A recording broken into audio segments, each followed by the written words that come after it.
बिस्मिल्लाहिर्रहमानिर्रहीम, अस्सलाम वालेकुम एंड वेलकम टू एक्सप्रेसो। इस उम्मीद और दुआ के साथ कि आप बिल्कुल खैरियत से हैं। आज भी एक्सप्रेसो एंजॉय करने के लिए मेरे साथ और अरमला हसन के साथ मैं इमरान हसन हूँ मौजूद हैं। एक्सप्रेसो ट्यून किए हुए। Welcome to the show.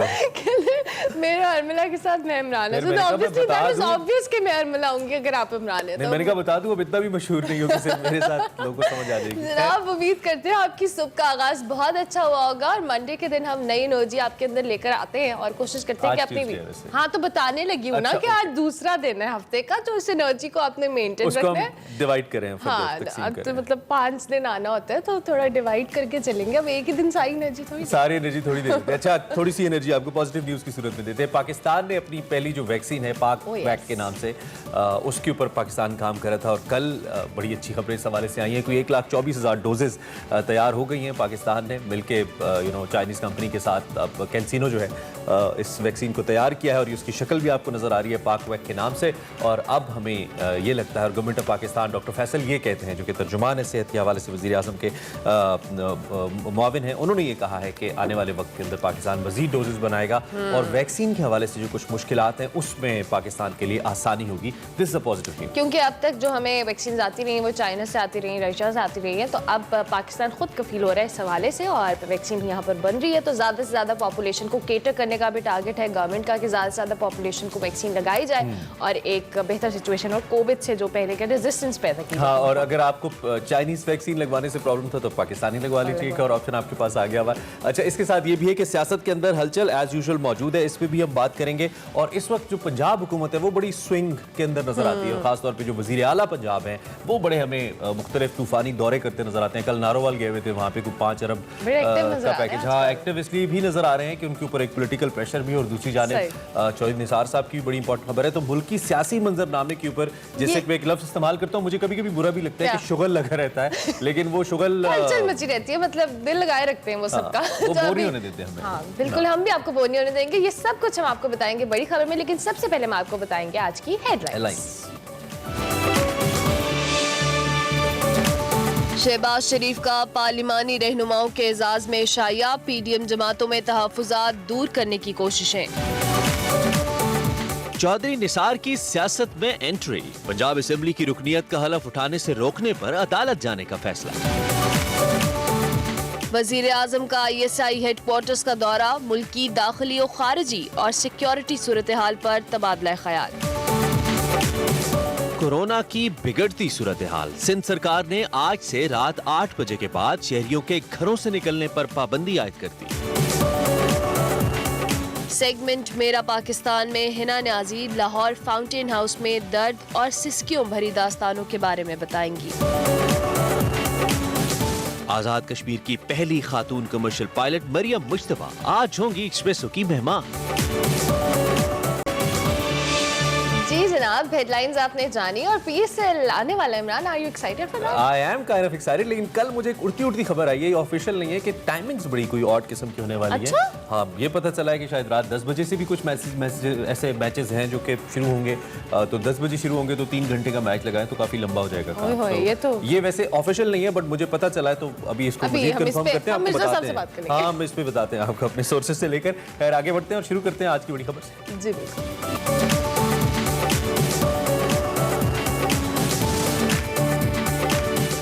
बड़ी खबर में बात करते हैं मुल्क की सियासत की। तो सियासी मंजरनामा तब्दील होता नजर आ रहा है। अहम सियासी डेवलपमेंट है तो वो मुस्लिम लीग नून के मुनहरिफ रहनुमा चौधरी निसार अली खान 3 साल बाद सियासत में उनकी वापसी हुई। गुज़श्ता रोज़ उन्होंने अपनी रुकनियत का हल्फ लेने के लिए पंजाब असेंबली जब वो पहुंचे, ताम स्पीकर और डिप्टी स्पीकर की अदम दस्तयाबी के बायस वो हल्फ नहीं उठा सके। उसके बाद उन्होंने मीडिया टॉक की और उसमें उन्होंने कहा और गवर्नमेंट पर इल्ज़ाम लगाया कि वो रात की तारीकी में ऑर्डिनेंस लाकर मुझे नाअहल कराने की कोशिश कर रहे हैं। बिल्कुल, चौधरी साहब थोड़े से इस मामले से खाइफ भी नजर आए और एक रिवायत उन्होंने बरकरार रखी। उन्होंने कहा मैं 2 दिन बाद बताऊंगा। अक्सर जब उनसे सवाल किया जाता है तो कहता है मैं अभी नहीं बताऊंगा, बाद में बताऊंगा। कल भी उन्होंने कहा कि मैं 2 दिन बाद बताऊंगा। इस हवाले से अदालत से रुजू करने की भी उन्होंने बात की। उन्होंने कहा कि जी हम अदालत से रुजू करेंगे। दूसरी जानिब गवर्नमेंट को टफ टाइम देने के लिए अपोजिशन एक बार फिर सफबंदी शुरू कर चुकी है। पीडीएम जमातों के इख्तिलाफात दूर कराने के लिए अपोजिशन लीडर शहबाज शरीफ साहब इस वक्त मुतहर्रिक हमें नजर आते हैं। बिल्कुल, राबतों और मेल मुलाकातों का सिलसिला भी शुरू हो गया है। गुज़िश्ता रात शहबाज शरीफ की जानिब से अपोजिशन जमातों के पार्लिमानी लीडर्स को डिनर पर मदऊ किया गया, जिसमें पीपल्स पार्टी और अवामी नेशनल पार्टी ने भी शिरकत की और इस दौरान मीडिया कवरेज पर पाबंदी थी और रहनुमाओं को बात करने से भी रोका गया था। लेकिन जराए के हवाले से जो हमारे पास खबरें आई उसके मुताबिक शहबाज शरीफ ने पीपल्स पार्टी और एएनपी को पीटीएम में वापसी की दावत दी है। ताहम दो जो जमातें हैं उन्होंने पार्टी मुशावरत के बाद फैसला करने का कहा है। अगर हम बात करें दूसरी तरफ जहांगीर तरीन ग्रुप की, तो आज लाहौर में उनका मुशावरती इजलास होने जा रहा है, जिसमें मौजूदा सियासी सूरत हाल और वजीर आला पंजाब और वफाकी वुज़रा से होने वाली बातचीत का जायजा लिया बिल्कुल, जाएगा। मुल्की सियासी सूरत हाल एज यूजुअल बहुत दिलचस्प है। आप मजीद इस हवाले से आपको बता देते हैं, बल्कि बात कर ही लेते हैं। हमारे साथ इस वक्त मौसमियाती के वजीर मुमलिकत ज़रताज गुल साहिबा मौजूद हैं, उनसे जरा बात करते हैं। आप I think for the first time हमें लाइव और बड़े अच्छे व्यू के साथ ज़रताज साहिबा ने हमें ज्वाइन किया। ज़रताज साहिबा, a very good morning and thank you so much. क्या आप एक्सप्रेसो का हिस्सा बनी, कैसी हैं आप? थैंक यू जी, thank you for inviting me. It's a beautiful shining day और एक्सप्रेसो में मुझे बुलाने का शुक्रिया। It's good to be with you. अच्छा, बहुत शुक्रिया एकदम ये सुबह सुबह बड़ी अच्छी सुबह वाली फील देने के लिए, क्योंकि वैसे तो आप लोग जब टॉक शोज में आ रहे होते हैं तो वो एक ही तरह का माहौल भी होता है, एक ही तरह की बातें भी, लेकिन ये बड़ी अच्छी फील आ रही है। So thank you very much. I hope you can have a good day. Start कर लेते हैं पॉलिटिक्स के हवाले से। ये पंजाब के अंदर बड़ी हलचल है और हलचल ओबियसली हुकूमत के लिए इसलिए अच्छी नहीं है कि हुकूमत के पास नंबर्स कम हैं, नंबर्स वीक हैं और इस वजह से हुकूमत फिर फौरन उस पर प्रेशर आना शुरू हो जाता है जब भी ऐसी कोई सूरत हाल होती है। इस वक्त ये जो नक्शा बन रहा है, पीडीएम दोबारा सफबंदी कर रही है और दूसरी जानब चौधरी निसार अली खान साहब की बड़ी ज़बरदस्त जादुई किस्म की एंट्री भी हुई है, तो इसको तहरीक इंसाफ खास तौर पे आप कैसे देख रही हैं? देखिए जी, पंजाब में हमेशा से ही चूँकि ये बैटल ग्राउंड है, बैटल फील्ड है और सबसे बड़ा आबादी का सूबा है और तख्त लाहौर के बारे में बड़ी फेमस बातें होती हैं, तो पंजाब में जब भी जिसकी भी हुकूमत होगी हमेशा से गहमा गहमी ही होगी और इस्लामाबाद के होते हुए पंजाब बड़ा मीडिया की नज़रों में रहता है, तो ये कोई नई बात नहीं है। जहाँ तक चौधरी निसार की बात है, बिल्कुल भी जादुई एंट्री नहीं है, सर के ऊपर तलवार दाहली की लटकी हुई है, क्योंकि 3 साल से उन्होंने जो है अपनी आवाम को और अपने कॉन्स्टिट्यूएंट्स को उन्होंने तारीकी में रखा, खुद भी तारीकी में डूबे रहे, पता नहीं क्या फैसले करते रहे। अचानक से उनको अपनी आवाम याद आ गई, अपनी कॉन्स्टिट्यूएंसी याद आ गई, उनको ओथ याद आ गया। It has nothing to do with the Punjab politics. The only thing is कि उनके सर पे ये कि ये उनको डिसीट हो जाएंगे। 3 साल तक उन्होंने अपने हल्के को आवाम को नुमाइंदगी से जिन लोगों ने उनको वोट दिया उनको उन्होंने महरूम रखा है। It's very unfortunate, nobody is about दिला। ये बड़ा सख्त क्लियर स्टांस होना चाहिए कि 1 साल नहीं, 2 साल नहीं, 3 साल आप अपने हल्के की आवाज़ ना बने। उनके मसाइल, उन लोगों की आपने उनको पार्लियामेंट के फ्लोर पे खड़े होके उनको आपने नुमाइंदगी नहीं दी, आपने उनको गूंगा बहरा रखा और आप अपनी पॉलिटिक्स की नज़र 2 दिन क्या बाद ये इनके, आपको अगर याद होगा इंटीरियर मिनिस्टर जो था तब इनकी प्रेस कॉन्फ्रेंस भी बड़ी मिस्टीरियस हुआ करती थी। कहते थे कि मैं एक प्रेस कॉन्फ्रेंस करने जा रहा हूँ, सारा मीडिया बड़ा अलर्ट हो जाता था, उसके बाद उसमें से कुछ भी नहीं निकलता था। तो आई थिंक उनके आवाम को उनसे पूछना चाहिए कि अचानक से क्यों उनको नुमाइंदगी याद आ गई। सोचा, कल उन्होंने इल्जाम भी लगाया कि गवर्नमेंट ऑर्डिनेंस ला के उनको हल्फ उठाने से रोक रही है, जो भी मामलात है उनके हवाले से उन्होंने अदालत जाने का भी फैसला किया है। क्या आपको लगता है कि चौधरी निसार अली खान को रोकना, क्योंकि जब सानिया कामरान समेत बहुत सारी ऐसी एग्जाम्पल्स मौजूद हैं, जब पैनल चेयरमैन ने हल्फ लिया है अरकान असेंबली से, तो क्या इनसे भी कल लिया नहीं जा सकता था जो उनको डिले पे लगाया गया? जहाँ तक उनकी बात है कि जी अब वो नुमाइंदगी कर रहे, हरगिज़ भी नुमाइंदगी नहीं कर रहे। उन्होंने खुद ही आंसर कर दिया कि एक ऑर्डिनेंस आ रहा है जिसकी वजह से उनको डर हो गया है, उनको खौफ है कि वो डिसीट हो जाएंगे। ये महज एक कानूनी मामला है, ये पार्लियामेंट्री एक मामला है कि अगर उनके खिलाफ कोई रेफरेंस ना गया हुआ हो, क्योंकि इतने साल तो वो ओथ नहीं लिए, तो उनके खिलाफ कोर्ट्स के अंदर ये वो है कि किसी ने उनको रोका ना हो, उनके खिलाफ कोई अपील ना हो, उसको देखने के बाद देख लेंगे। इसका कोई ताल्लुक नहीं है कि अगर वो आएंगे पंजाब असेंबली में तो 3 साल के बाद पता नहीं कौन से झंडे गाड़ देंगे। It's too late for him now. Zartaj, इस वक्त ऐसे नहीं लगता कि पाकिस्तानी सियासी जमातों पे बड़ी जमातें ग्रुप खेल रही हैं? यानी कि पहले नून से शीन निकलेगी, इस तरह की बातें होती रहीं। वो पता नहीं शीन अब निकली नहीं निकली, वो तो खैर अलग चैप्टर है। फिर उसके बाद अभी जागीर तरीन ग्रुप पीटीआई से निकल आया। फिर कल फिरदौस आशिक अवान साहिबा ने कहा जी कि चौधरी निसार की सूरत में नून लीग में एक नया ग्रुप इमर्ज हो रहा है। ये सियासत में हो क्या रहा है? ग्रुप खेल रही हैं सारी जमातें, कोई जो टॉप लीडरशिप है उसका कोई कंट्रोल नहीं है। ये सूरत हाल क्यों बन रही है आपके ख्याल में? I think as a politician अगर मैं बात करूं तो सॉर्ट ऑफ पाकिस्तान में पर्सनल्स को शौक तो है कि अपने इर्द गिर्द जो है और जमघटा रखें, अपनी पावर और अपनी स्ट्रेंथ शो करें। पर्सनल्स को लगता है कि जो हमारी पर्सनैलिटी और हमारी इलाकाई जो सियासत है, हम लार्जर देन लाइफ हैं, हमारी पर्सनैलिटी ऐसी है कि लेकिन ये कि अगर कोई भी पॉलिटिकल पार्टी हो इंक्लूडिंग पीटीआई, आपके जो पार्टी के पॉइनियर होते हैं, जो फाउंडर मेंबर होते हैं और जो वर्कर होते हैं, आपका अपनी एक ऑर्गेनाइजेशन के बगैर, पार्टी के बगैर कोई हैसियत नहीं है। मैं अपनी एग्जांपल देती हूँ। देखिए मुझ समय जो यंगस्टर्स पार्लियामेंट में आए हैं, कैबिनेट के मिनिस्टर्स भी बने हैं, हम तो आई सिर्फ इंसान स्टूडेंट फेडरेशन से और यूथ से आए हैं। हमारे नाम से आप प्राइम मिनिस्टर इमरान खान और पीटीआई हटा दे तो हमारी कोई हैसियत नहीं है। तो वोट करिश्मा जो है वो मान ले कि पीटीआई में प्राइम मिनिस्टर इमरान खान का ही है, जिसे विजनरी लीडर 23 साल की उनकी जदोजहद है। और अगर आप पीएमएलएन में देखें तो no matter what you do, सारी सर्कुलेशन और या लोगों की जो साइनश हो रहे हैं वो नवाज शरीफ ही हैं। अब ये और बात है कि ग्रुपिंग ये हो गई है कि Maryam Nawaz try to be, वो उनको कोशिश हुई है कि वो एक एज ए लॉन्च हो जाए कि मैं एक क्या उसको कह सकते हैं लीडर हूँ। सॉर्ट ऑफ शी फेल्ड क्योंकि वो अपनी जात से ही नहीं निकली, नार्सिसिज्म से ही नहीं निकली, वो इदारों से कदगन से नहीं निकली। तो बहरहाल पार्टियों के बगैर मैं समझती हूँ कि किसी की शख्सियत बड़ी नहीं होती, पार्टी बड़ी होती है। इसी तरह अगर आप जरदारी और भुट्टो, स्पेशली भुट्टो को, फलसफे को, भुट्टो के नाम को हटा दे तो बीच में से तो फिर वही नजरिए बड़े होने चाहिए, लेकिन यहाँ पे शख्सियात के इर्द गिर्द पार्टीज घूमती हैं। यहाँ पे तो लीडरान के नाम तब्दील कर दिए जाते हैं ताकि नाम जुड़ा रहे और पार्टी की शनाख्त रहे। तो ये अनफॉर्चुनेट है, लेकिन ये बहरहाल ये चीज एग्जिस्ट करती है। बिल्कुल। इसके साथ साथ जरदार साहिबा पीडीएम की भी हम बात कर लेते हैं। कल हमने देखा अपोजिशन लीडर शहबाज शरीफ साहब ने तमाम इख्तलाफात को खत्म करने की कोशिश की। पीडीएम के दौरान डिनर पे मदऊ किया, अपोजिशन जमातों के लीडर्स भी आए। तो क्या लगता है दोबारा से मुतहरिक तो नजर आ रही है, अगर पीडीएम दोबारा मुत्तहिद हो जाती है तो गवर्नमेंट की स्ट्रैटेजी क्या होगी? देखिए ये जो गवर्नमेंट है ना हमारी, ये अपोजिशन भी खुद है और गवर्नमेंट भी खुद है। हम अपनी सेल्फ एवेल्युएशन खुद करते हैं। हमने अपने ऊपर चेक भी खुद रखा हुआ है। नहीं सीरियसली में हमने अपने स्टैंडर्ड भी खुद मुतय्यन किए हुए हैं। हमारे माइलस्टोन बड़े हाई हैं, लोगों के एक्सपेक्टेशंस हमसे बहुत ज्यादा है। रूल ऑफ लॉ और एहसास प्रोग्राम के तहत आवाम को रिलीफ पहुंचाना और अपनी जायदादें न बनाना, आवाम की खिदमत करना, इट्स ह्यूज। क्योंकि हमें तो इतनी नालायक अपोजिशन मिली है जो अपने मफाद की सियासत, अबू बचाओ, करप्शन बचाओ की सियासत करती है, और नालायक निकट्टू एक पर्ची वाला और एक टेलीफोन कॉल के जरिए उनके लीडरान है, और जो उनके एक्स प्राइम मिनिस्टर है वो पीछे हाथ बांध के खड़े होते हैं। इट्स वेरी अनफॉर्चुनेट कि वो 35 सालों में लीडरशिप ही नहीं पैदा कर सकी।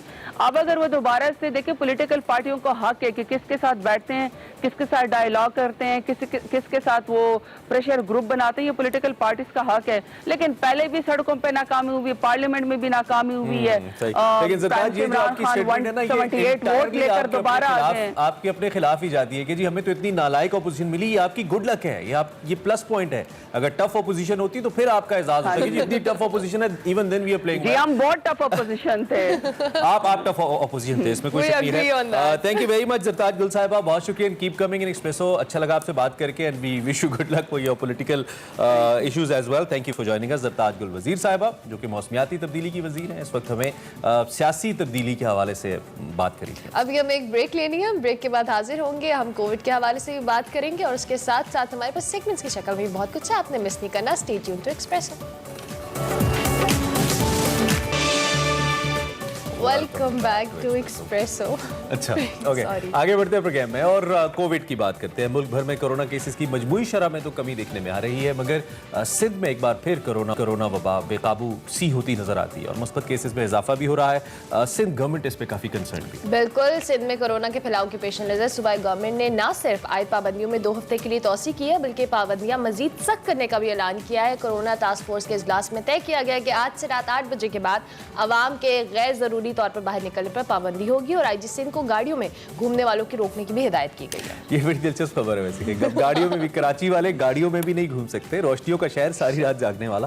लेकिन ऑब्वियसली कोविड की सूरत हाल है। खैर, कारोबार के औकात को भी कम किया गया है और सुबह 5 बजे से 6 बजे तक महदूद कर दिए गए हैं। जुम्मे और इतवार की हम अगर बात करें तो इसमें कारोबार मुकम्मल बंद रहेगा। इसके साथ साथ स्कूल्स, कॉलेजेस, यूनिवर्सिटीज़, जितने भी एजुकेशनल इंस्टीट्यूशंस हैं और उनको भी बंद किया गया है। और दूसरी जानिब वफाकी वज़ीर तालीम शफ़क़त महमूद साहब की सदारत में बैन सूबाई वज़राए तालीम का इजलास भी हुआ और ज़राए के मुताबिक इजलास में रवा साल किसी को भी इम्तहानात के बगैर प्रोमोट न करने का फैसला किया गया है। तमाम क्लासेस और इम्तहानात SOPs के तहत फैसला किया गया कि लिए जाएंगे। अच्छा, स्टूडेंट्स के लिए दिलचस्प सूरत हाल है ना। अब स्टूडेंट्स को एक तो आदत पड़ गई है कि फ्री रह के प्रोमोट होने की, लेकिन दूसरी जानिब शफ़क़त महमूद साहब भी या हमारी NCOC भी एकदम से ऐलान कर देते हैं कि इम्तिहान होंगे नहीं होंगे। अच्छा, कल मैं ये भी कह गई थी कि बच्चों ने पढ़ के भी तो इम्तिहान देने, मतलब आप अनाउंस ऑन एंड ऑफ करते रहते हैं तो बच्चे भी थोड़े कंफ्यूज है। इस हवाले से हम बात करते हैं। हमारे साथ CEO Indus hospital doctor Abdul बारी खान साहब हमारे साथ हैं। बहुत शुक्रिया डॉक्टर साहब।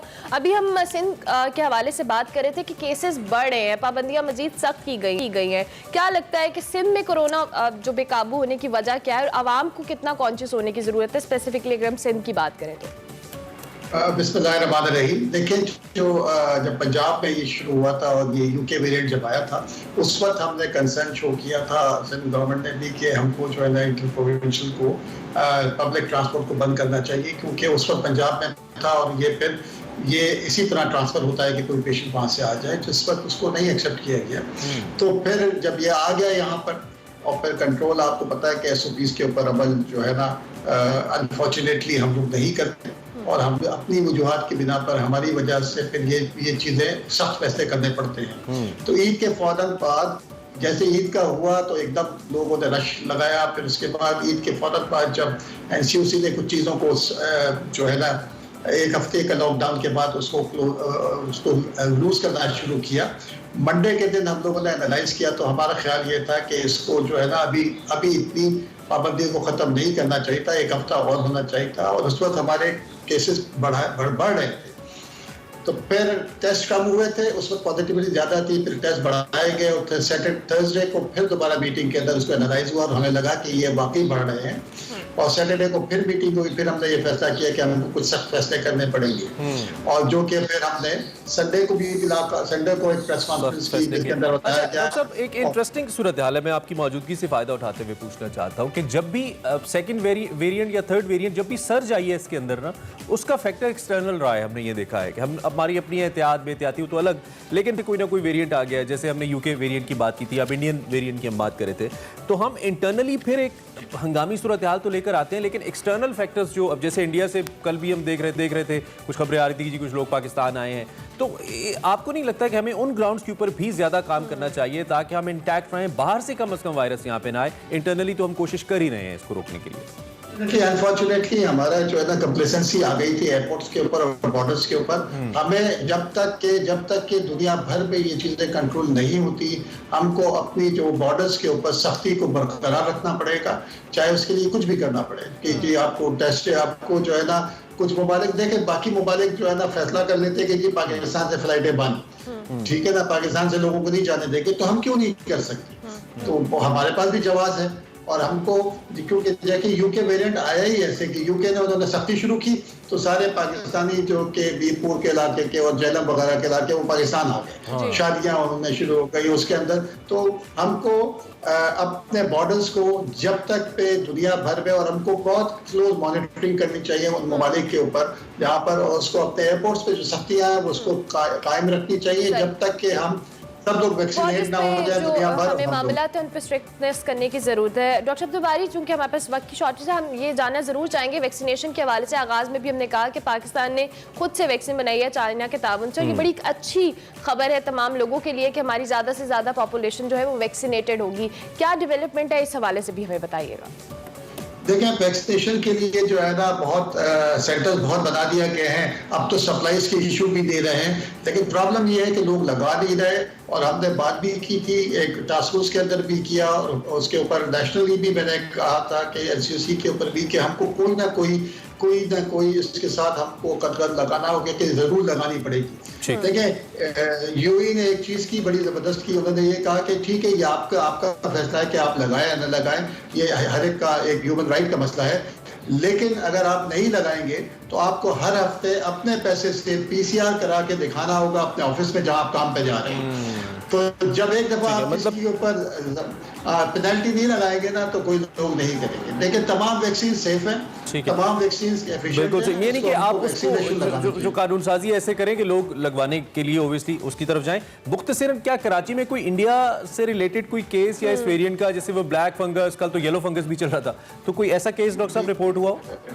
नहीं, अभी तक ऐसा कोई नहीं आया। और दूसरी है कि अभी तक कोई उसको वेरिएंट को जांचने का कोई अभी फैसिलिटी नहीं है। लोग कुछ लैब्स को कोशिश कर रहे हैं कि वो फैसिलिटी हासिल करें। ठीक हो गया। बहुत डॉक्टर अब्दुल बारी खान हमारे साथ मौजूद थे, वैक्सीनेशन और कोविड की सिचुएशन के हवाले से हमें अपडेट कर रहे थे। इसी नोट पर हमें एक ब्रेक लेनी है, ब्रेक के बाद हाजिर होंगे। आप देखते रहिए एक्सप्रेस।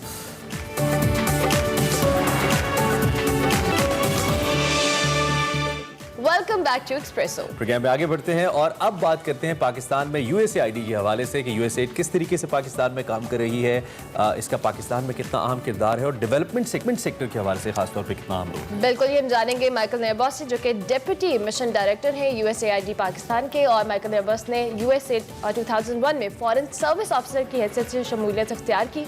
उसके बाद उन्होंने बतौर program officer, supervisory economist officer और एक जनरल डेवलपमेंट ऑफिसर की हैसियत से काम किया। उसके बाद उन्होंने Afghanistan, Angola, Georgia, Guatemala, Indonesia, Iraq में यूएसएड के दफातर में अपनी खिदमत सर अंजाम भी दे चुके हैं और इस वक्त हमारे साथ मौजूद। बिल्कुल, इस वक्त हमारे साथ मौजूद है और उनसे हम बात करते हैं, वेलकम भी करते हैं। Mister Michael, welcome to Expresso. I hope you doing great. So first of all we'd like to know about the contribution of USAID towards the development sector, in particular the health sector.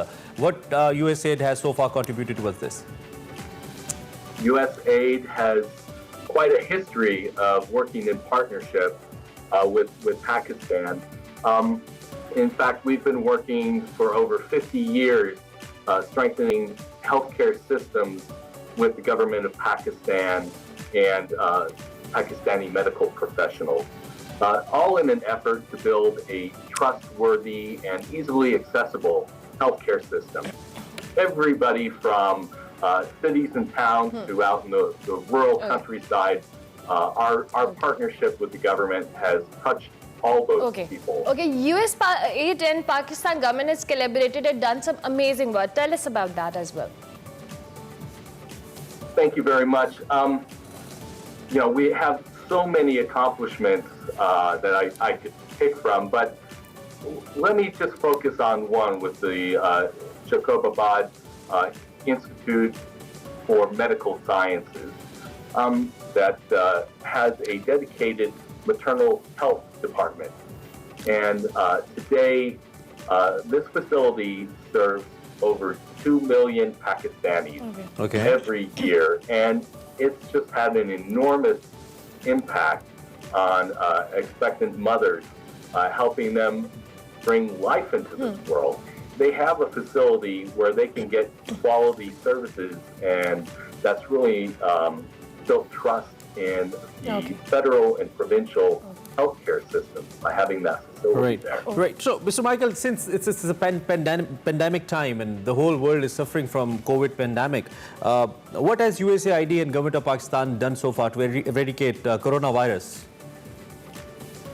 When the pandemic hit, the first thing we did was, in response to any infectious disease, surveillance is fundamental.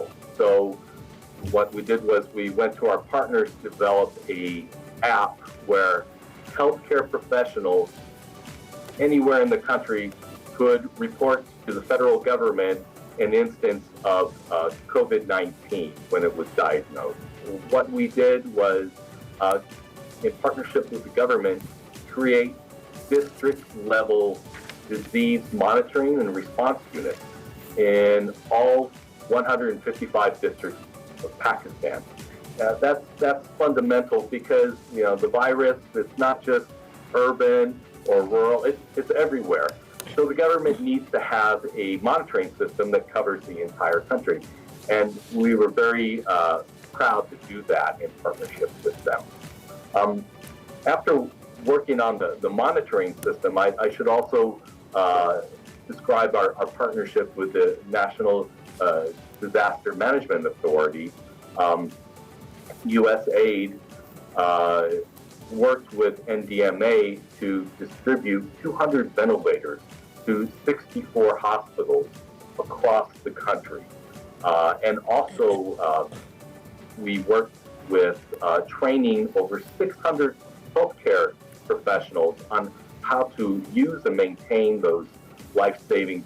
That's, in a nutshell, our response to COVID-19. Great. That's great. Since USAID has done some amazing work towards health sector, what are your future plans? Well, thanks for that question. You know, not all our activities make it into the news. And one important activity that I think a lot about is the work we've done with the Drug Regulatory Authority of Pakistan. That partnership has played a vital role in improving the quality of medicines sold in Pakistan. We worked with RAP to provide technical assistance and training on checking the quality of specific pharmaceuticals, and that's had an important impact for patients all across Pakistan. Another important activity that we've done is our work with water and sanitation. One example in Jacobabad, again, is in partnership with the government of Sindh, we constructed the Jacobabad water treatment plant. Clean water is just fundamental to the health of Pakistanis. And today, we're working in partnership with the government to address sanitation issues and working on a sewage system that will help up to 300,000 people in Sindh. Sometimes projects have secondary effects. When I think about air quality and smog in particular, my own children have asthma, so I've been very focused on good air quality.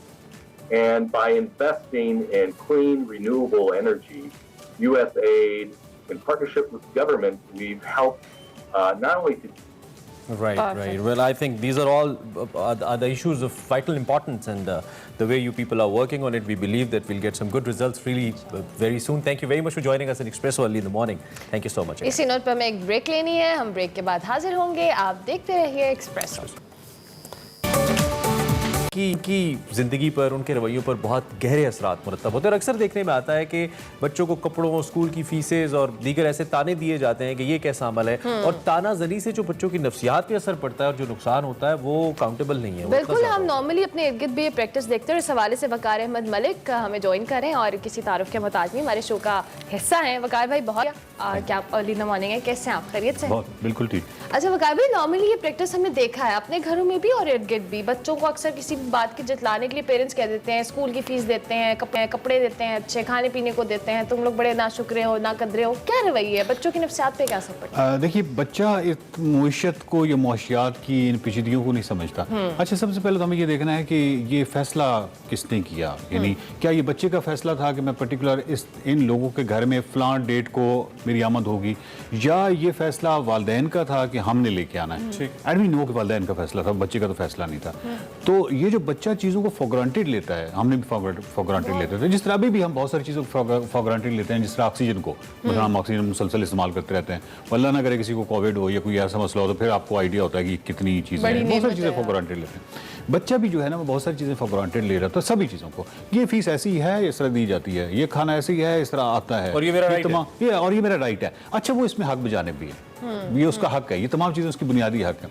आप किसी को भी बुनियादी हक का ताना कभी नहीं देते कि आप एक तो उसको हक, ये आपकी जिम्मेदारी है, उसका हक है, इस पे कभी आप तानाजनी नहीं करते। लेकिन वालिदैन ताना तो नहीं दे रहे होते, वो तो एहसास जिम्मेदारी दिला रहे होते। एग्जैक्टली, एहसास जिम्मेदारी की जब वो तो कहते हैं कि एहसास करो तुम्हारे पास ये चीज है और इसका हमें रिटर्न दो। एग्जैक्टली, एहसासी जिम्मेदारी जब हम कहते हैं कि हम उसको एहसासी बच्चे को एहसासी जिम्मेदारी देना चाहते हैं तो उसके तरीक़ाकार कुछ और हैं। आप उसमें ये नहीं कहते कि मैंने तुम्हें फीस दी, मैंने तुम्हें ये किया, बिकॉज इससे वो रद्द अमल का शिकार होता है। ये मैं अगर आपको कहूँ, मसलन अगर आप मेरे एम्प्लॉई हैं और मैं किसी भी वक्त पे आपको ये जताना शुरू कर दूँ तो आप एक रद्द अमल का शिकार होंगे और वो रद्द अमल मनफी होगा और वो ज़्यादा प्रॉब्लमेटिक होगा। इससे बहुत बेहतर ये है कि बच्चों को आप, मैं अमूमन कहता हूँ कि ख़वातीन जो हैं वो अपने बच्चों को जो सामने उनके प्लेट पे खाना ना रख लें बना बनाया हुआ, बल्कि उनको उस प्रोसेस से गुजारें। मसलन कभी महीने में 2 दफ़ा कि हम ये पूरा खाना किस तरह बनाते हैं, ये प्याज काटे, ये टमाटर, ये हुआ, ये मसाला बना, ये सारी चीज़ें हुई, ताकि उनके पास जब भी प्लेट आए तो वो पूरा एक प्रोसेस उनके जेहन में हो कि ऐसे ही नहीं आ गया आसमान से, इसके पीछे एक एफर्ट है। वालिद को चाहिए कि सब्जियों वाले को कहीं खेतों में या दुकान पे ले जाए कि यहाँ से ये चीज़ें किचन में आती हैं और एक पूरा प्रोसेस है। स्टार्ट से उनके अंदर ये चीज डाली जाए। एग्जैक्टली, इसी तरीके से जो पेरेंट्स हैं, जो वालिद है, वो उनको अपनी जॉब वाली जगह पे ले जाए जहाँ कहाँ वो नौकरी करता है। ऐसी बहुत सारी, बल्कि पूरी दुनिया में एक ट्रेंड है, वर्ल्ड डॉटर्स डे आता है तो बहुत सारे ऑफिस हैं जो कहते हैं कि बच्चियों को, अपनी बेटियों को अपने ऑफिस लेके आएँ और उसको बताएं कि हम किस तरह काम करते हैं। मुईशत समझाने के लिए आप एक और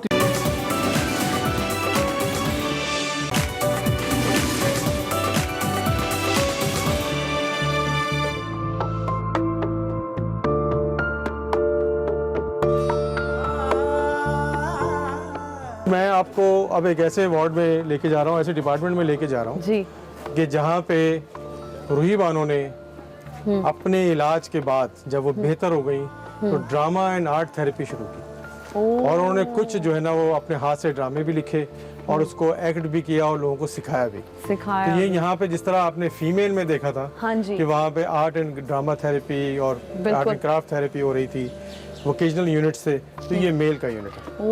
आए प्लीज प्लीज प्लीज। इस वक्त हम लोग फाउंटेन हाउस के म्यूजिक रूम में मौजूद हैं और यहाँ पे उस्ताद भी जो हैं वो मौजूद हैं और इनके शागिर्द भी मौजूद हैं। इनसे कुछ मौसीकी के हवाले से बात करते हैं और गाना भी सुनते हैं। अस्सलाम वालेकुम। अच्छा, मुझे ये बताएं कि कितने स्टूडेंट्स हैं आपके पास जिनको आप मौसीकी सिखाते हैं? मेरे पास 5 क्लासें हैं। 5 क्लासेस हैं जहाँ मैं उनके यूनिट में जाके तो क्लास देता हूँ। मुझे ये बताएं कि ये दोनों इस वक्त आपके स्टूडेंट्स हैं जो आपके पास बैठे हैं? जी बिल्कुल। अच्छा, पहले हम आपके शागिर्दों से कुछ सुनेंगे फिर आपकी तरफ आएंगे। बिल्कुल, ठीक है। जी जी। अस्सलाम वालेकुम। वालेकुम अस्सलाम। क्या नाम है आपका? आमिर शहजाद। आमिर शहजाद। आमिर, आज आप हमें क्या गुनगुना के सुनाएंगे? गाना सुनाएं। ये लाल रंग कब मुझे छोड़ेगा, ये लाल रंग कब मुझे छोड़ेगा, मेरा गम कब तलक मेरा दिल तोड़ेगा, चला जाऊं कहीं छोड़ कर मैं तेरा ये शहर, यहाँ न तो अमृत मिले पीने को न जहर, ये लाल रंग कब मुझे छोड़ेगा। वाह वाह वाह वाह वाह वाह, इतना अच्छा गाया आपने, इतना खूबसूरत गाया। Thank you. अब आप हमें क्या सुनाएंगे? सोने चरखे दी मिठी मिठी कूक माया मैनू याद आवदा, कत्ता पुणिया ते हंजू मेरे वग दे, हुण हासे भी नहीं मैनू चंगे लगदे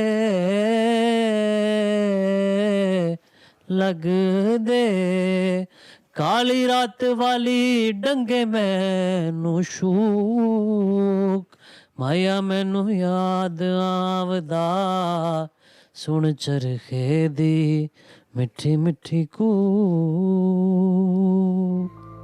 वाह वाह वाह वाह वाह वाह वाह वाह, बहुत खूबसूरत, इतना अच्छा गाया है। मुझे ये बताओ, गाना किसको डेडिकेट किया है? मैंने अपनी वाइफ को। अपनी वाइफ को किया है जी। तो आप यहाँ पे कितने अरसे से हैं? मुझे 2 माह हो चुके हैं। 2 माह हो चुके। यहाँ क्यों आए हैं? यहाँ बस वाइफ के साथ झगड़ा। कौन लेकर आया यहाँ पर? यहाँ पर भाई लेके आए। जो लोग देख रहे हैं, जो फैमिली मेंबर्स, अभी अगर आपको कोई देख रहा है तो क्या मैसेज देंगे? मैं उन्हें यही मैसेज दूंगा कि खुश रहें और सबको खुश रखें। बीमारी सब पे आ सकती है। चलें, हम उम्मीद करते हैं कि आप जल्द अपने घर वापस जाएं। आमीन। कच्ची डोरियों डोरियों डोरियों से मैनू तू बांध ले, पक्की यारियों यारियों यारियों से हुंदे ना फासले, ये नाराजगी कागज़े सारी तेरी, मेरे सोनिया सुन ले मेरी दिल दिया गल्लां है, करांगे नाल नाल बैठ के अख नाल हकड़ू मिला के, तेनू लक्कां च छुपा के रखा अखा ते सजा के, तू है मेरी वफा रख अपना बना के, मैं तेरे लिए है तेरे लिए यारा, ना पावे मैं तो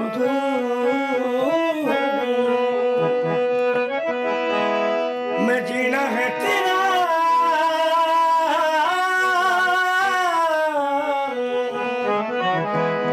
मैं जीना है तेरा, तू जीना है मेरा, दस लड़के नखरे मखा के दिल दिया गल्लां, करांगे रोज रोज बैके सच्ची मोहब्बत निभा के दिल दिया गल्लां।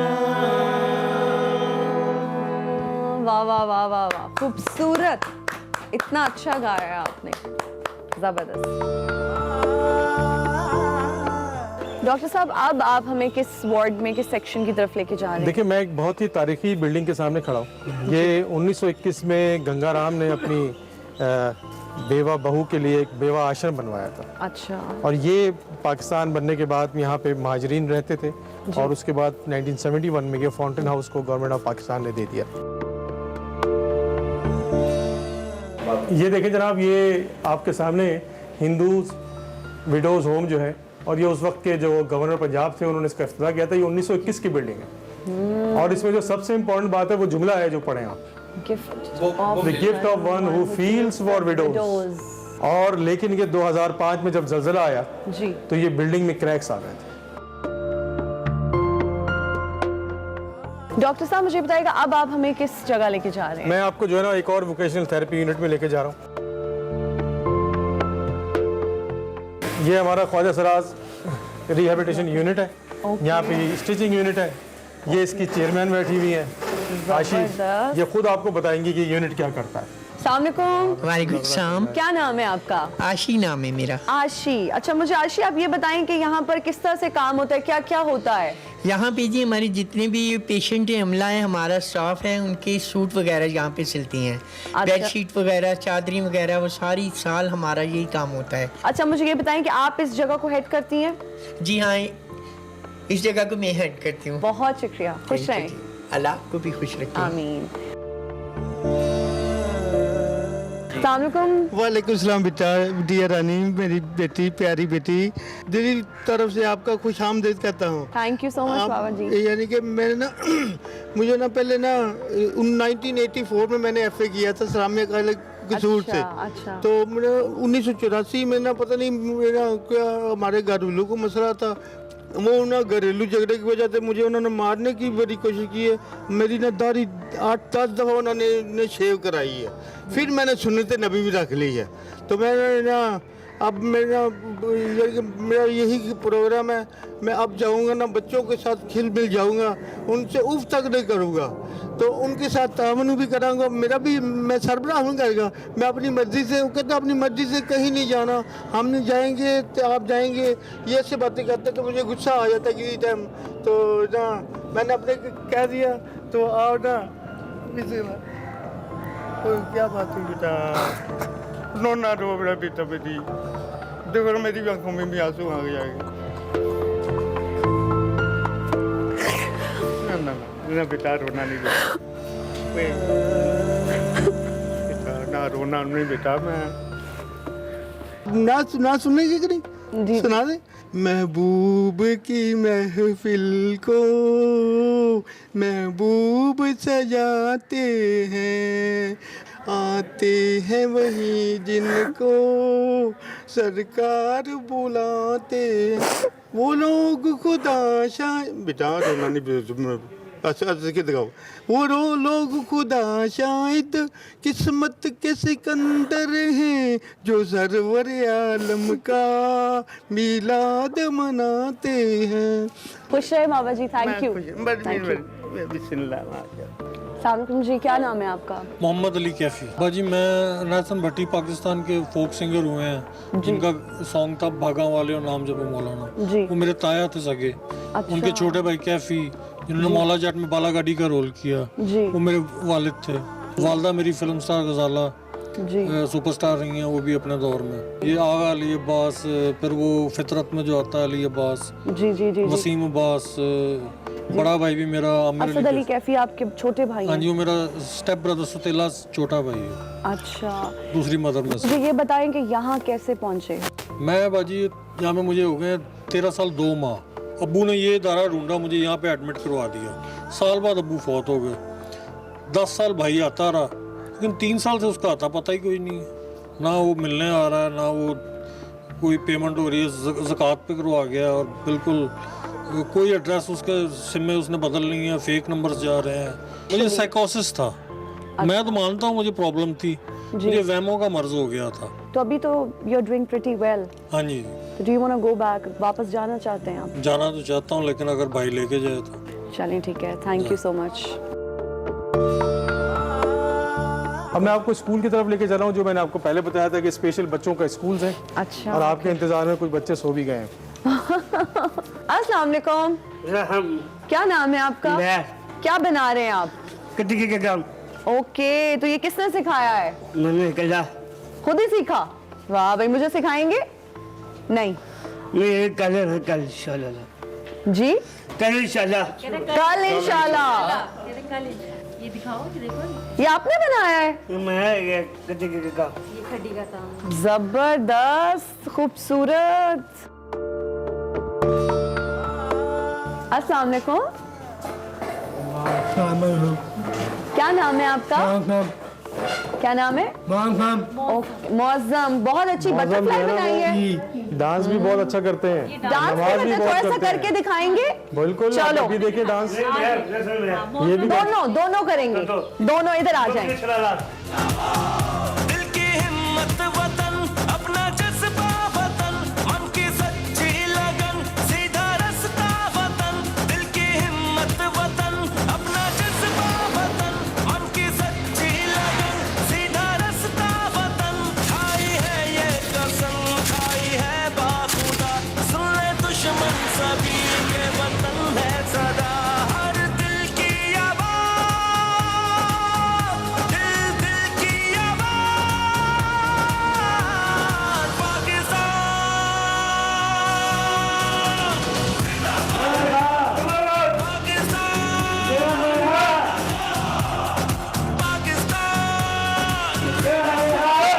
हर दिल की आवाज़, दिल की आवाज़,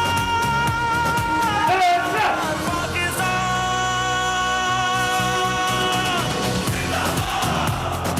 वेरी नाइस, वेरी नाइस। ये यूनिट है जहाँ पे ये सब एक्टिविटी करते हैं। वहाँ बच्चियाँ भी बैठी हैं कुछ। यहाँ पे बेसिकली हम इनकी स्किल पे ज़्यादा फोकस करते हैं और साथ साथ हमारे बच्चे आर्ट जो है ना उसमें उनका बहुत ज़्यादा बच्चों का ध्यान है और बहुत खुशी महसूस करते हैं। उसके लिए हमारे आर्ट कंपटीशंस होते हैं, बच्चे उसमें बहुत सारे इनाम लेकर आते हैं, सर्टिफिकेट्स मिलते हैं। ये उमेर ही एक हमारा जो है इसका काम शारजा तक गया है। अच्छा। और वहाँ से भी उसको जो एप्रिसिएशन मिली है। और ये सारा आप देखेंगे, ये आपको इस सामने जो लगा हुआ है इस तरह ये स्पेसिफिकली हमने अपने स्टूडेंट्स को हाईलाइट किया हुआ है जो आर्ट में जो है वो करते हैं। हमारे मुल्क का एक सबसे खूबसूरत बात है कि कुछ लोग 2% लोग अपने माँ बाप को यहाँ छोड़ जाते हैं और 98% उनका ख्याल रखने के लिए यहाँ आते हैं। यहाँ आते हैं, उनके लिए कोई फल लाता है, तो उनके लिए कोई कपड़े लाता है, उनके लिए कोई दवाएं लाता है। तो ऐसे 98% पाकिस्तानी हैं। लेकिन उन 2% से मेरी रिक्वेस्ट है कि अपने पेरेंट्स को, अपने रिश्तेदारों को यहाँ से लेके जाएं, अपने घर लेके अपने प्यारों का ख्याल रखें और उनको अपने करीब रखें। Thank you so much sir, thank you for your time, thank you. Espresso में आपको एक बार फिर से खुशामदीद। और अब आपको बताते हैं पाकिस्तानी खवातीन के हवाले से अक्सर हम बात करते रहते हैं, किसी मैदान में पीछे नहीं है, हर मैदान में अपनी सलाहियतों का लोहा मनवा रही हैं। ये जुमले बज़ाहिर तो बड़े फॉर्मल लगते हैं, लेकिन जब हम प्रैक्टिकली ऐसी खवातीन को आपके सामने लेकर आते हैं तो उसमें हकीकत खुद ब खुद अया हो जाती है। एक ऐसी खातून आज हमारे साथ मौजूद है जो कि आज़ाद कश्मीर की पहली खातून कमर्शियल पायलट होने का एजाज़ रखती हैं, और वो नौजवान खवातीन के लिए ओबियसली एक रोल मॉडल भी हैं। बिल्कुल, उनका ताल्लुक गुजरा कश्मीर से है और 2011 में एक बतौर कैडेट पायलट उन्होंने PIA में शमूलियत अख्तियार की। रावलपिंडी अमेरिका के शहर न्यू जर्सी के सेंचुरी एयर अकेडमी से तरबियत हासिल करने के बाद पहले उन्होंने अंदरून मुल्क ATR जहाज चलाती थी और अब वो PIA के साथ फर्स्ट ऑफिसर की हैसियत से बिल्कुल और फर्स्ट ऑफिसर की हैसियत से दुनिया भर ट्रैवल करती हैं। और इस वक्त मरियम मुश्तबा हमारे साथ मौजूद है, इस्लामाबाद स्टूडियो से हमें ज्वाइन करिए। बहुत शुक्रिया Maryam, thank you so much for joining us in Expresso. कैसी हैं आप? Assalamu alaikum. A very good morning to you all. Thank you so much for such a lovely introduction. Alhamdulillah, I'm great. Good morning. अच्छा मरियम, चूंकि हमने भी पहले भी बात की कि जिस तरह से खवातीन किसी मैदान में पीछे नहीं है, लेकिन पायलट चूंकि हम अमूमन अपने इर्द गिर्द कम खवातीन को देखते हैं, सो आपका ये शौक किस तरह से एग्जैक्टली किस तरह से डेवलप हुआ? मुझे शुरू से ही पायलट बनने का बहुत शौक था since my childhood, and my inspiration is Captain Aisha Rabia from Pakistan International Airlines. I was a little child when I met her, and I was so excited and I was so happy to see a female flying an airplane. And that day I decided, इसके अलावा मैं कभी I used to play with airplanes and helicopters since my childhood along with my brother. तो तब से ही ये शौक था मुझे। कितनी एजुकेशन, कितनी डेडिकेशन चाहिए to become a commercial pilot? Because जैसा कि अमला ने कहा कि पाकिस्तान में ट्रेंड नहीं है, इवन साउथ एशिया के अंदर भी और ख़ास तौर पे पाकिस्तान बड़े सगीर के अंदर ट्रेंड नहीं है। पढ़ाई मुश्किल भी है, पैसे भी बड़े लगते होंगे आई बिलीव, और टाइम तो लगता ही है। तो कितना वक्त, कितना पैसा, कितनी डेडिकेशन चाहिए to become a commercial pilot? देखिए, आप no matter what you study, which profession you choose, आपका time and money you have to spend, and other than that, dedication. You should be passionate about your profession, whatever you are choosing for your career. लेकिन ऐसा है कि मुझे piloting में to become a commercial pilot and now I'm an airline pilot, तो इसमें बहुत मेहनत करनी पड़ती है। फ्लाइंग, जहाज़ उड़ाना इतना मुश्किल नहीं है जितनी हमारी ग्राउंड स्टडीज़ मुश्किल हैं। तमाम पायलट्स को पाकिस्तान इंटरनेशनल एयरलाइंस के बहुत ही हार्ड ट्रेनिंग से गुज़रना पड़ता है। बहुत ही मुश्किल पढ़ाई होती है। Every aircraft I've flown ATRs as a first officer, then I'm flying Airbus 320 these days as a first officer. After every 6 months we go through our simulator trainings, और हमारी स्टडीज़ होती हैं, emergencies, limitations, everything, सब कुछ पढ़ना पड़ता है और उसके बाद हम जो है जहाज़ उड़ाते हैं। सही। अच्छा मरियम, क्योंकि आपने थोड़े चैलेंजेस के हवाले से तो बताया, नोट ये फील्ड या पायलट होना, कमर्शियल पायलट होना एडवेंचरस भी बहुत होगा आई बिलीव, और आप मुख्तलिफ ममालिक में ट्रैवल भी करती हैं। सो अपना अच्छे एक्सपीरियंसेस को बताएं कि जो चीज़ आपने यहाँ पे एक्सपीरियंस की इस फील्ड में रहते हुए।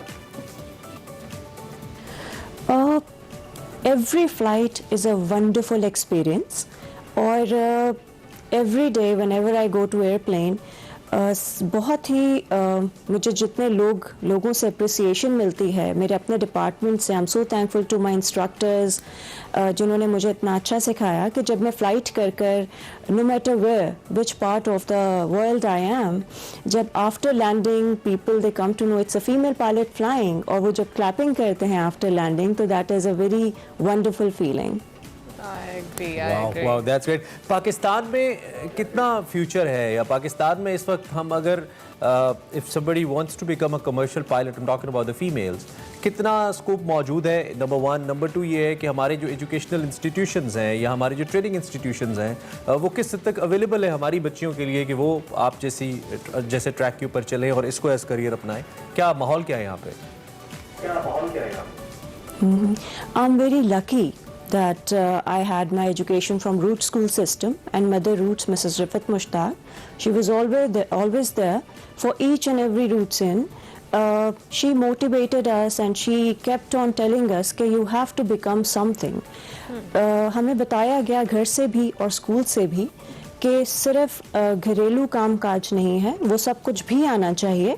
Along with you have to go through your profession, you have to go for it. कभी भी ऐसे नहीं हुआ कि मुझे बताया गया हो कि जी आप ऐसे ना करो, वैसे नहीं करो या कुछ. हमें हमेशा स्कूल से, ये टीचर्स पे डिपेंड करता है. अल्हम्दुलिल्लाह हम सो ब्लेस्ड कि मुझे पायलट बनना है, जिस बच्ची ने कमर्शियल जहाज उड़ाने हैं, उसको पहले दिन से ही अपने करियर के स्टार्ट से ही माँ बाप को भी और ख़ुद उसको भी अपने जहन को इस ट्रैक के ऊपर लेके आना होगा कि मैंने यही करना है, तभी ये हो पाएगा. ऐसे कह रही हैं आप? Exactly, it's not just for the piloting, for any profession. जो भी आप बनना चाहते हैं, hard work and dedication is required. आप अपने ये जज्बा रखें, and there's nothing in the world by the grace of Allah Almighty कि you cannot do. हम कभी ऐसा हो जाता है कि सोचते हैं कि हम नहीं कर सकते, ऐसा कुछ भी नहीं है. आप मेहनत करें, मेहनत से आप जरूर जो अपना मकसद है वो हासिल कर लेते हैं. What a great message. Thank you so much Maryam, बहुत शुक्रिया. We are so proud of you. आप बहुत सारी लड़कियों के लिए रोल मॉडल हैं और आज आप हमारे शो का हिस्सा बनी. कभी फ्लाई करें हम आपके साथ तो फिर ज़्यादा हमें अच्छा लगेगा. Thank you so much. Inshallah, definitely. And I'm so honored and I'm so thankful to Pakistan International Airlines for giving me an opportunity to fly, and President Azad Jammu and Kashmir to acknowledge me. And I'm working voluntarily as a brand ambassador for a special communication organization as well, which is working for Gilgit-Baltistan and Azad Jammu. चले, आप professionally तो inspire कर ही रही हैं, socially भी inspire करती रहिए. अपना रोल जरूर प्ले कीजिए, खास तौर पे लोगों को गाइड करने के लिए तो जरूरी प्ले कीजिए. And thank you very much for coming. इंशाल्लाह आपसे बात होती रहे, दोबारा भी जरूर किसी मौके पे आपको इनवाइट करेंगे. और आपसे मरियम मुश्तबा हमारे साथ मौजूद थी, कमर्शियल पायलट हैं और बहुत सारी पाकिस्तानी लड़कियों के लिए इंस्पिरेशन है. इसी नोट पर हमें एक ब्रेक लेनी है. हम ब्रेक के बाद हाजिर होंगे. एक्सप्रेसो में बहुत कुछ है, अभी आपने मिस नहीं करना. Stay tuned to espresso.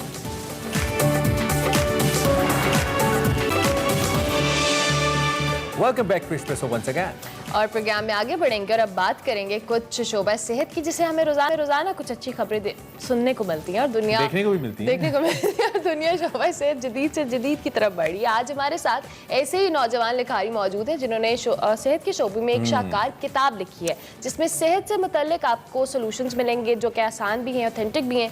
इस आप बुक को आम आदमी तक किस तरह से रसाई हासिल कर सकता है, सेहत से मुतल्लिक क्या खास बात है, इससे हम तमाम तर जो डिटेल्स हैं इन्हीं दोनों से जानेंगे. हमारे साथ मौजूद है डॉक्टर असद साहब और उसके साथ साथ अरीबा अहमद. दोनों को वेलकम करेंगे. बहुत शुक्रिया कि आप एक्सप्रेसो का हिस्सा बने.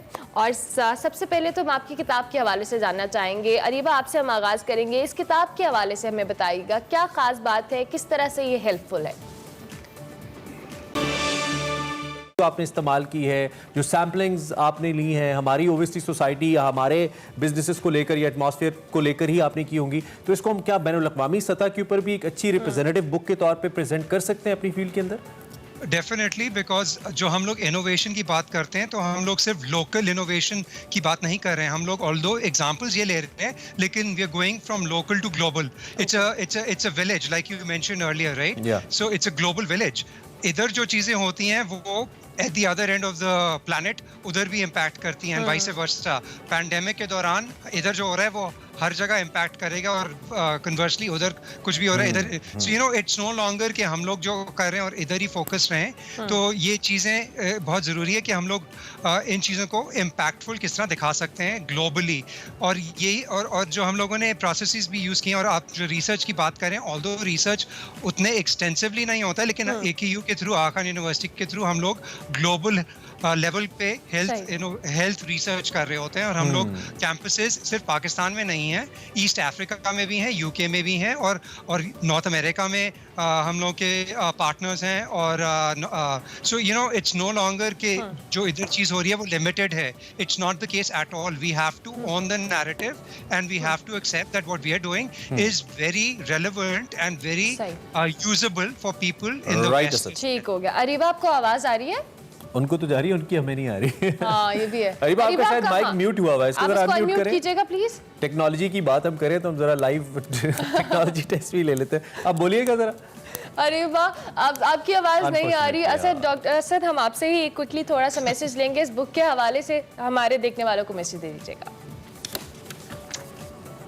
सवाल क्या है? General message? हाँ जी, जनरल मैसेज, छोटा सा इसके बारे में कैसे लोग बेनिफिट कर सकते हैं? जी जी, ओके। सो बेसिकली देखें, बेनिफिट्स बहुत सारे हैं। आप इससे जो प्रोफेशनल्स हैं, चाहे वो हेल्थ केयर प्रोफेशनल्स हों या रिसर्चर्स हों या बिजनेस, आईटी, टेक, इंजीनियरिंग वाले लोग हैं जो हेल्थ केयर में इंटरेस्टेड हैं, बिकॉज इतनी प्रॉब्लम्स हैं हेल्थ रिलेटेड पाकिस्तान के अंदर।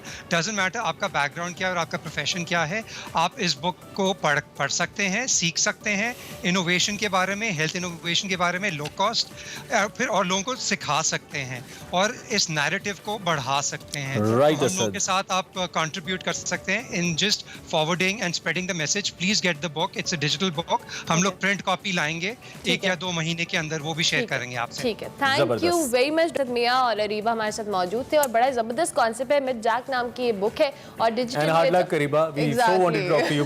ये थोड़ा सा इशू हो गया टेक्निकल, लेकिन बहुत अच्छा आइडिया है और बहुत अच्छा, बहुत जबरदस्त है। जरूर पढ़िए और उसको आपसे पता चलेगा कि वहाँ पे रिसर्च वर्क और उसका कितना फायदा हो सकता है, आम आदमी को कितना हो सकता है, ये मोस्ट इंपॉर्टेंट है। ब्रेक लेंगे, ब्रेक के बाद हाजिर होंगे। आप देखते रहिए एक्सप्रेसो।